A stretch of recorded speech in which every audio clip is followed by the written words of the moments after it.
Dots. Connect the Dots today went all far away to Lagos, and someone that is all encompassing, doing business within and outside Nigeria, to talk to us about their journey from the beginning till the point that they are today.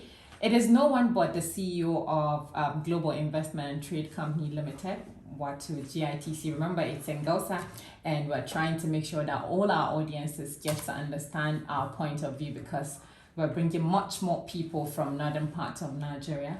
And today, the person that we're with is an entrepreneur, all encompassing in different fields: information technology, talk about maritime, talk about all sorts of business that includes transportation, logistics, etc. Welcome to the podcast, Mr. Baba Yusuf. It's a pleasure to be here. Thank you so much. Thank you so much. So today, as usual, what we do on Connect the Dots is to speak to people who are making impacts in various walks of life, including business, arts, craft, and even culture. If you want to talk about culture, people who are doing well in their entrepreneurship driven space and all of that. So we'd like you to take us through your journey from the beginning. Like, you know, when you talk about success stories, a lot of people think, if they see someone like you in the media, they feel like, oh, one of these northern guys that their parents stashed money somewhere and they just take from the money and start making it big in the global landscape, just like your company indicated. Where you would try to take us through the processes where you started from and how you got to this place that you are today. Thank you very much. Well, for me, I can assure you I wasn't cut slacks by mom and dad, and looking back, I would say thank you to mom and dad for the way they molded us, the way they groomed us to walk the very tough journey of life, you know, as it is. Grew up in the city of Kano, right, and did my kindergarten, my primary school, secondary schools in Kano. Attended to a prestigious Rumford College, and then from then on found my way to study information technology in an institute called Institute of Data Processing and Management, as it was then called, located in the Kent, in the United Kingdom. Went on to become a chartered IT specialist. Then went into practice, working. God has been faithful and merciful to me. I grew through the ranks and worked in Bahrain, in Qatar, in United Arab Emirates, and of course in Nigeria, working the different desks of IT, you know, and then capped that by being a head of IT in the corporate world. And then moved on from the specialist desk to generalist, now preparing for the next level of leadership. Yeah. Moving to middle level management, to top tier management. All right. Of course, while we are growing, we are also adding value to our skills and competencies, and that took me through various institutions, including INSEAD Business School, including Wharton Business School, and others, you know, studying strategy, studying business, you know, conflict resolution, crisis management, project management, and others. So find myself in the corporate world holding different positions of leadership, you know, from head of IT, seeing myself in business development, capping that as a group GM, business development and strategy, and then at one point chief strategy officer of the Nigerian Aviation Handling Company. And of course, while you are bestriding group, it encompasses the parent company and subsidiaries. Okay.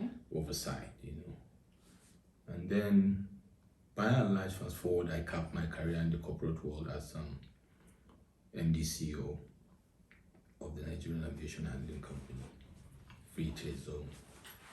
And from then on, later on, resigned voluntarily having served meritoriously to the glory of God, Mashallah. to say, look, I want to do something for myself, by myself, while I'm still young. God has been graceful that I've passed through this Ranks. journey of life, and to be able to cap that at what is considered a good age, to cap that.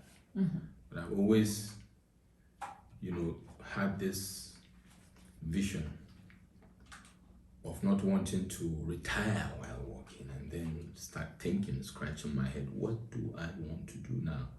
Do I want to go grooming some grass quarters? Do I want to start fish farming at that time? Always wanted to be an entrepreneur, be an employer of labor, and that had always been in my mind while I was learning. And that is how, while I was growing, of course, under the mentorship of, first of all, my mom and dad, may God bless them. May God bless my mother's soul. Amen. May her soul rest in peace. She added a lot of value to my grooming, especially in the early stages of my life. Yeah. When I would be struggling with newspapers at age 2 or 3, and she would be encouraging me and trying to counsel me on the path to take. Incidentally, I wanted to be a medical doctor, even while I was in for college, and leaving for college. I actually wanted to study medicine, incidentally, in either UNN in Suka or Bafemi Awolowo University. I always wanted to, as a northern boy, go out there and compete and demonstrate that we have what it takes to compete, to be the best. Yeah. Maybe because my parents deliberately put me in a kindergarten, primary, early stage, in a kind of missionary school where you have diversities, and children from different backgrounds, different ethnicities, competing ferociously, of course healthily, to be the best. Yeah. And I've always wanted to say, okay, I want to go to where people say it is tough to do it. To the glory of God, we've been able to do that. And then so when I took that decision to leave the corporate world at that stage, set up my own practice, and see how far I can go with that. Yeah. Meanwhile, sometimes in the middle or the early stage of my career, I nurtured this innate, what you call it now, fascination for leadership. Yeah. Right? For politics. Looking at the governors and the presidents speaking and commissioning projects, especially back in the days, and other leaders around the world, I always wanted to say, okay, I would also want to be a leader that will impact in society, impact, on people positively. So I took interest right from school. I was the president of the Debating and Literary Society. Most people knew me in Kano back then, leading our school even at national level. Reaching the top 3 in debating. Very, very unexpected for us at that time from Kano to go out there to the national stage and do all that stuff. And then after school, while working, always wanting to partake in political activities. Right from 1992, when with the nudge of my dad and my uncle, say, why not join his Social Democratic Party, see how it works. I had the privilege of meeting one-on-one late Chief M.Q. Abiola. Took me under his wings, and anytime we go to Lagos with my dad, so he insisted I stay at their house in Ikeja. And when he's having meetings, I sit in just the way my dad used to groom me. When he's having discussions, sometimes he feels I should sit in and listen, and that added value to my content, to my vision, an understanding of the mechanics and dynamics of society and people. Then moving on to when late General Sani Abacha, allowed political activities also to start up in the days of the UNCP and the DPN. You had the likes of Peter Odili as National Secretary of DPN, and late Alhaji Saleh Hassan, who was a friend to my dad, also chairman of DPN. Well, incidentally, I was interested in UNCP when you had the likes of Senator Halima Sharif, No. and Alhaji Ibrahim Simon Strike and others. And then 1998 also, when the process of return to democracy started after the death of General Sani Abacha, I joined. I was a founding member of the All People's Party, and APP, and held in a position as the first information analyst for the party, working with the national chairman, working with the national secretary. And the objective for me then was to learn the rudiments of party politics. Not really to participate, because I wanted to learn, I wanted to understand. I was fascinated at the back end activities, the strategizing, the intrigues and the power play before it comes to the front end. And I thank God for uncles and my parents, friends that allowed me to hold those key positions and participate in the return to democracy, to the glory of Allah subhanahu wa ta'ala. We had Chief Olusegun Obasanjo, becoming the president in 1999. Interestingly, the second half of that year, I followed my political mentors to change affiliations to the People's Democratic Party, working at high levels at that point in time, the likes of Chief Outlook Bey, who became the national chairman, and then working on until 2005, and I felt, look, you've learned, and I was getting sucked into the politics. But then I still needed to get some very good traction in my corporate career, in my professional career. Yeah. I was still pretty young. I felt I had garnered the skills, the knowledge, and the networks at that time for me to say, okay, you know what? Focus on your professional career. Meanwhile, I actually didn't leave the career. I had the luck to work with a leader, late Ibrahim Sali, who took me under his wings. And I was able to work in the consulting firm as a systems analyst, still doing what I was supposed to be doing in the professional world. Yeah. And following him and other mentors to be doing the politics side of it. So that's how I was able to juggle and comfortable to do that. But 2005, with his blessings, with his acceptance, we had an understanding I need to focus on my profession. So I always had the ambition to get to the peak of my career, albeit I would like to lean on this political grounding as I progress in life, as I evolve, if you like, So went back into the professional career, and that is how I came back to the corporate world and capped it. And now we have Global Investment and Trade Company. We have IT Empire Trading Company, LLC, located in Dubai, United Arab Emirates. We have other entities we are trying to grow with, and we thank God for the journey so far. Okay, so now if we're going to connect the dots, you're wearing many caps right now. You are a politician, if we are going to say that. You are a communication strategist, and you're an IT professional, and then you're an entrepreneur. All of this stuff that if one is not super intelligent, you can't put all of these things together in one place and be doing good in them. So let's go to the GITC company. How did you start this company? Very interesting story about GITC. Yeah. By the way, my fascination about strategy transcends communication. So I'm a certified strategist. Okay. Planning to execution and strategy in whatever strata you look at it. I also happen to be privileged and lucky to be one of those certified blue ocean strategists, from INSEAD, business school. So beyond communication strategy, strategy in its sense, business strategy and all that.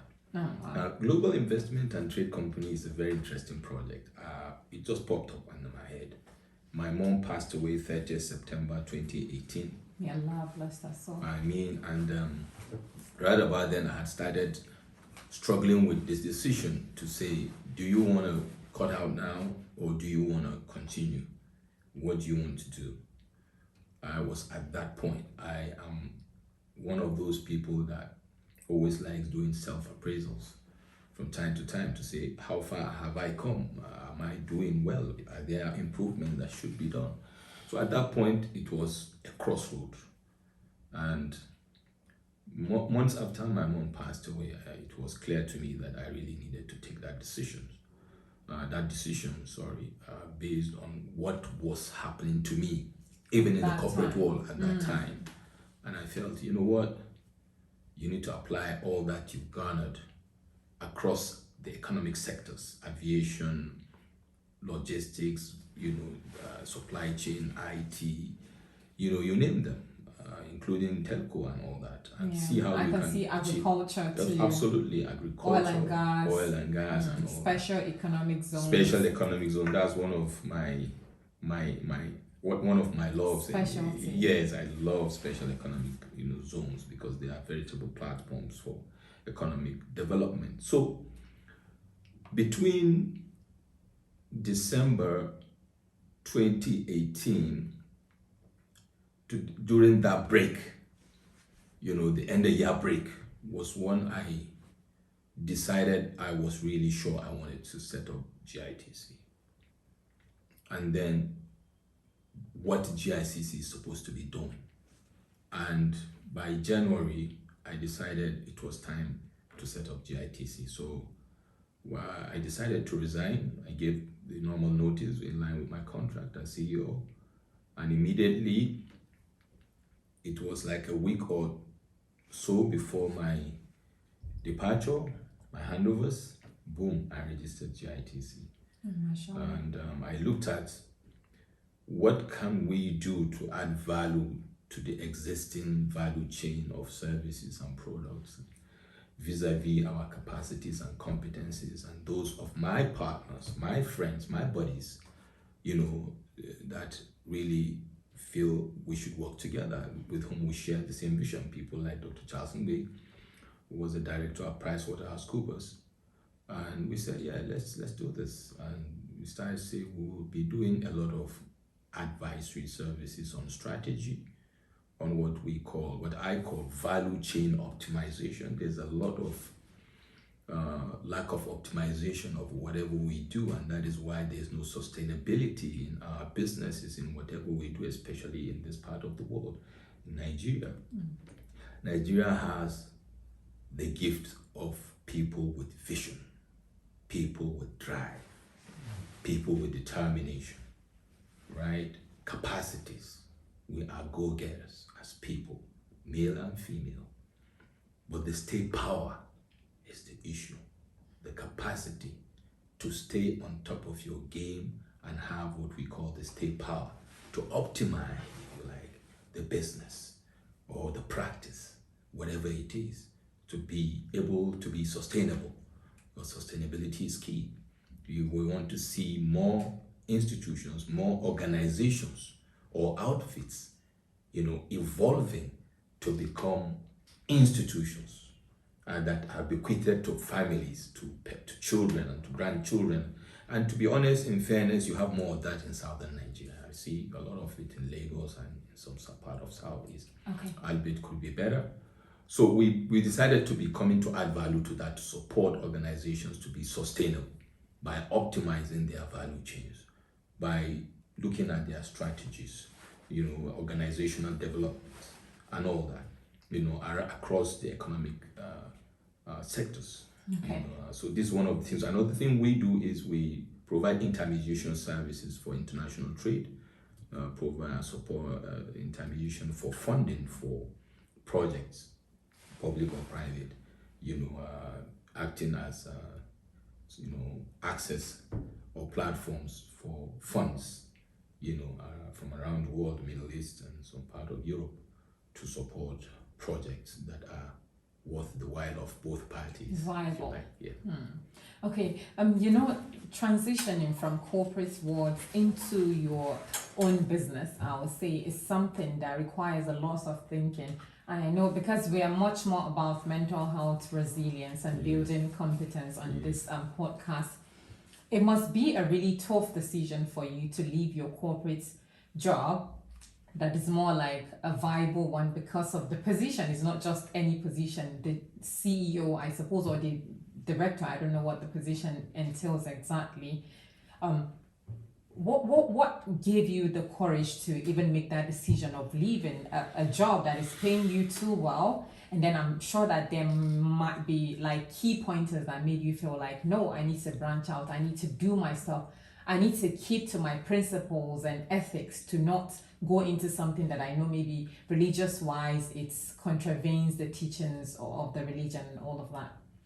First of all, it was managing director, CEO, Okay. chief executive, and then before then, I was on what you call already the C-suite. The C-suite is where you have the CEOs, the chief strategy officer, chief financial. So it's an executive management, ED roles and MDs.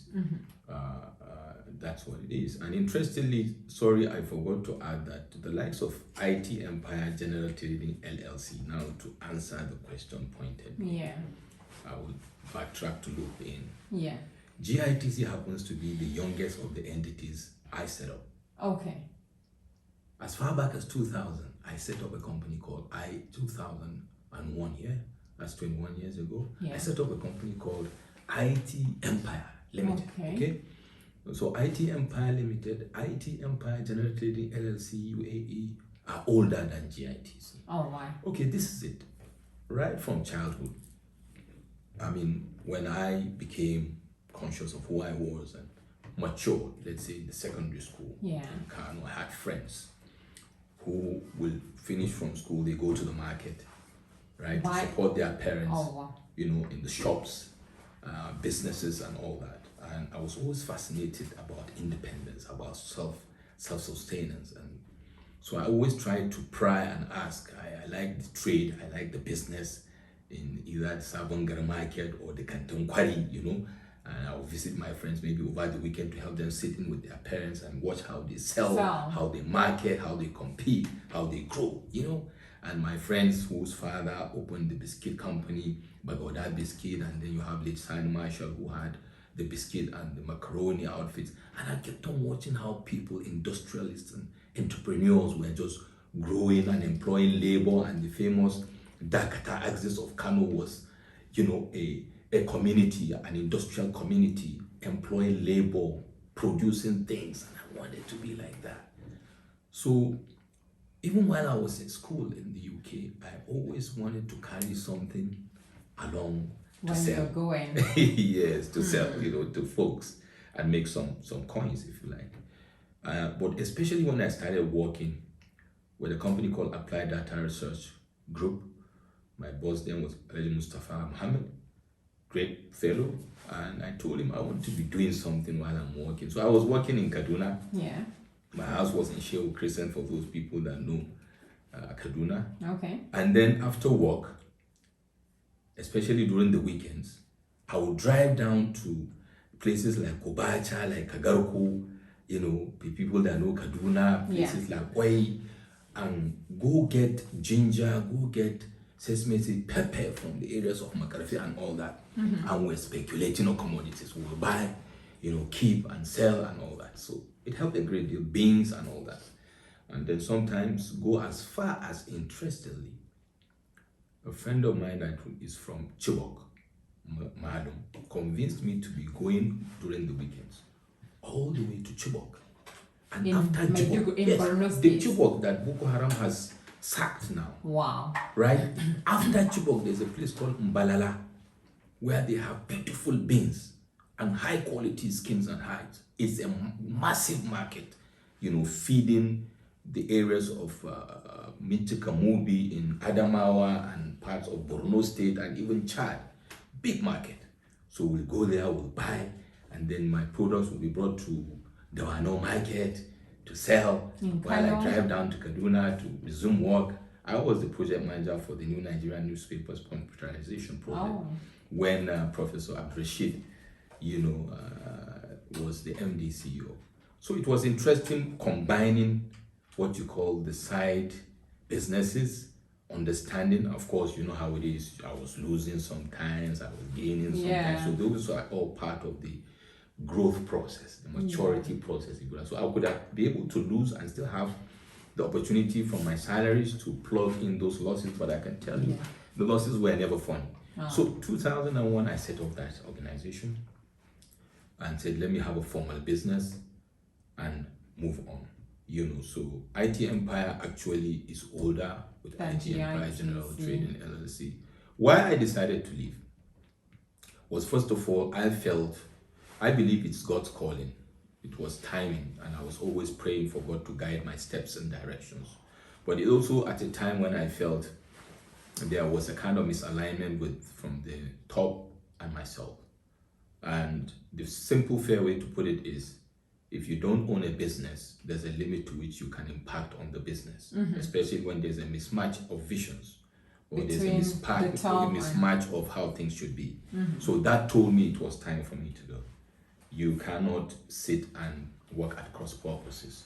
But for me, I saw it on the positive side, that it's like a knock on my door to say, hey, if you feel you're a superstar, you know that, go try it yourself. Oh, wow. Right? And then take a plunge into the unknown, which is one of the most difficult decisions I had to take, leaving the corporate world with all the paraphernalia, leaving my comfort zone to plunge into the unknown with a brand new company and those other companies that are there, but then to say, will that be sustainable? To the glory of God, we're still here. Alhamdulillah. So in all of this, you made a very big decision that not everyone is able to take that kind of decision so quick because of the kind of benefits you're getting from your job, I suppose. Does the that one decision have any impact on your mental health? Like you feel like, wait, I need to rethink, I need to go back? Or when you took the decision, after you left your job, there was anything that you went through? I can tell you I went through a lot. Yeah. First of all, I had the opportunity of staying back and still have some time in the corporate world. Maybe even if not within that same entity, moving into another entity, even if it's in another sector. But taking that decision at that time, I tell you, for a moment I lost some friends who felt it was a wrong decision, right? Especially given some of the reasons why I left. For some reasons, I didn't want to say that here, but I had a friend that told me, the first thing he asked me is my brother, my friend, who I have high regard and respect for, and he happened to be the number 4 person I told that, look, I wanna cut out, I wanna go do something else, And the first reaction was shocking to me, and he said, so if you leave now, what are you going to do? What are you going to eat? How would you survive? Why don't you get another job before you leave? How are you sure what you're going to do works? What if it doesn't work? He was very angry, and I know it was out of love for me, out of concern for me, so he was reacting, right? And I tried to give him my reasons, and he was like, you didn't want to happen. Yeah, so maybe after 6 months now, you'll be broke, and you'll be, in a manner of speaking, become a liability to my friends or something. But guess what happened? When I hung up the phone, I was mildly annoyed, with that feedback. I was disappointed, to say the least. That it's coming from that chap who we've come a long way, we've fought a lot of battles. He understands the principle we stand on, and he's coming with this. And I said, but guess what? 5 minutes later, he actually sealed it for me. And I converted that negative energy to positive energy, to kinetic energy. And I say, boy, I'm going to go do this because I can see what I'm seeing. And I have prayed about it. And I sought directions and I've consulted. And I believe all those that have succeeded in life will tell you, when it was time for them to take that decision, they were considered cuckoo or crazy. Yeah. Right? So I lost a lot of friends. That particular friend never talked to me for over a year. Maybe because he thought, okay, I was down and out. A lot of other friends, some used to crack jokes and say, see that guy, he's crazy. He left his job, they say he want to do something. Let's see what's going to do. And sometimes some people will just check in. Have you seen so-so guys? Have you seen so-so person? What is he doing now? And I decided to play the game of how the ego, resurfaces. I went underground and focused on my vision. worked on it, and identified partners who shared the same vision, with you, positive energy. You have to have that self-determination, that self-motivation, and convert the naysaying to positivity.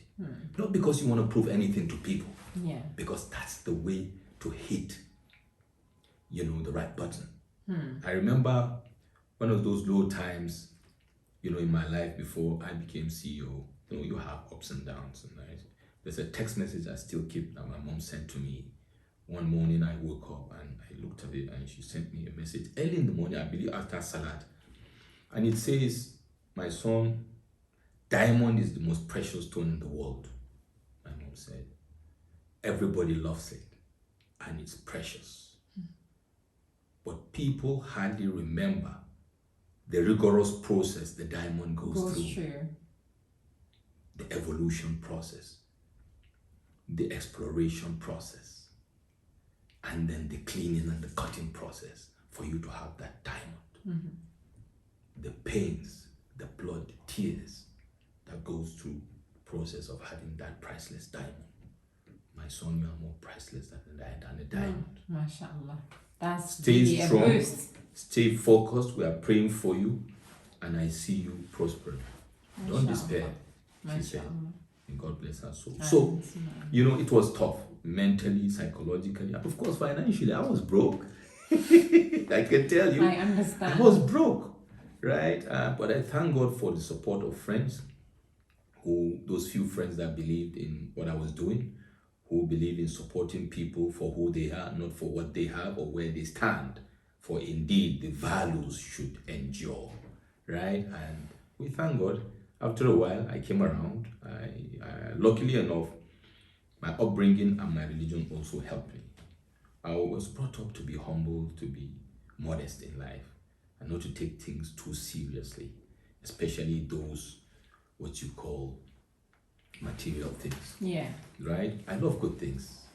But then if I don't have them, I won't die because of that. Yeah. Because I know that I will get the next best thing. There will always be the next best one.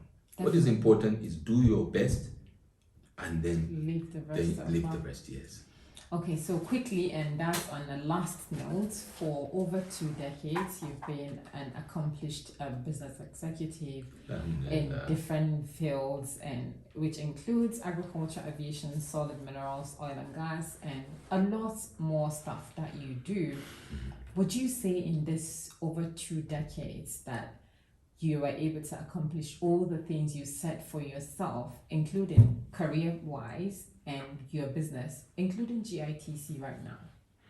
Well, I will say, as a content person, I always give God the glory. Alhamdulillah. I always say Alhamdulillah, praise Him.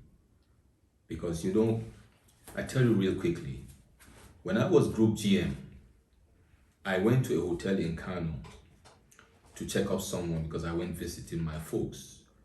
And outside you see a rank of Okada riders, the bikers, waiting for customers. And I came in, I got dropped from the car and I was about to enter the reception. Someone called me from the ranks of those Okada riders and said, "Baba," and he ran coming with an excited face. And as he was coming closer, they wanted to stop him, and the guys didn't allow him. Because the way he called me, he must know me very well. And lo and behold, it is Hussaini, my classmate in secondary school in JS1, JS2. My God. And I was like, hey, we hugged ourselves. And this guy had the capacity to be happy to see me with a big car looking flashy, but he was on a car rider. He was content with where he was. MashaAllah. That remains indelible in my memory. That I thank God for whatever I have gotten within the spheres of life I have gone through today. So in that regard, I can say, Alhamdulillah, I'm accomplished. God has done everything for me. He left me with my body and everything. Abdullah Haruna, my classmate, were competing first, second, and third position together with him. He has become blind because of glaucoma. I'm still having my eyes. So I still thank God I have people older than me reporting to me, even in the corporate world, even today. So I will say I thank God. But the journey of life is about continuous, exploration for excellence, to move from one stage to another. So I say I have delivered and I'm moving to the next phases, but in a contented manner. Okay, and lastly, Where is GITC now? GITC has moved from the startup stage and has now, I can say, properly aligned. I can say if you are talking about movement, it is now in the cruise. We have clients who've started providing services. We've got international strategic partners.